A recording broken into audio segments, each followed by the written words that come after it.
الحمد للہ رب العالمین الصلاة والسلام علی اشرف الانبیاء والمرسلین وعلی آلہ الطیبین واصحابہ الہادین اما بعد فاعوذ باللہ من الشیطان الرجیم بسم اللہ الرحمن الرحیم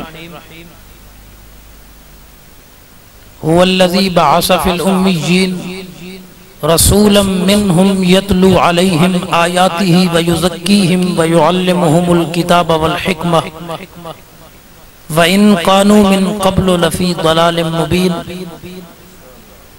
صدق الله العظيم. قال النبي صلى الله عليه وسلم إن أولى الناس بي المتقون من كانوا وحيث كانوا.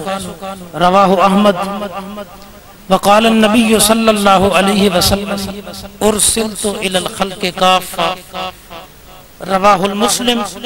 قال الله تعالى في شان حبيبه ان الله وملائكته يصلون على النبي يا ايها الذين امنوا صلوا عليه وسلموا تسليما. تمام احباب حصول برکت کے لیے اور نزول رحمت کے لیے درود پاک پڑھ لیں. اللهم صل على سيدنا ومولانا محمد وعلى آل سيدنا ومولانا محمد وبارك وسلم. الصلاة والسلام عليك يا رسول الله وعلى آلك وأصحابك يا حبيب الله. الصلاة والسلام عليك يا رحمة للعالمين. الصلاة والسلام عليك يا إمام القبلتين.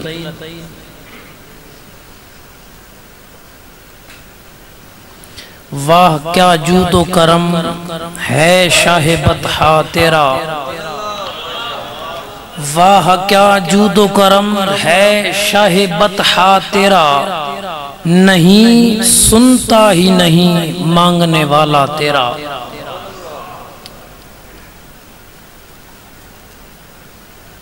حضرت جابر سے روایت ہے مسلم شریف میں کہ نبی پاک صلی اللہ علیہ وسلم کی بارگاہ میں کبھی بھی کوئی سائل آیا اور اس نے کچھ مانگا تو ہم نے حضور کی زبان سے کبھی جواب میں نہیں کا لفظ نہیں سنا. اس کا امام اہل سنت ترجمہ کر رہے ہیں کہ نہیں سنتا ہی نہیں مانگنے والا تیرا. اور ایک میں کیا اور میرے اس یہاں کی حقیقت کتنی.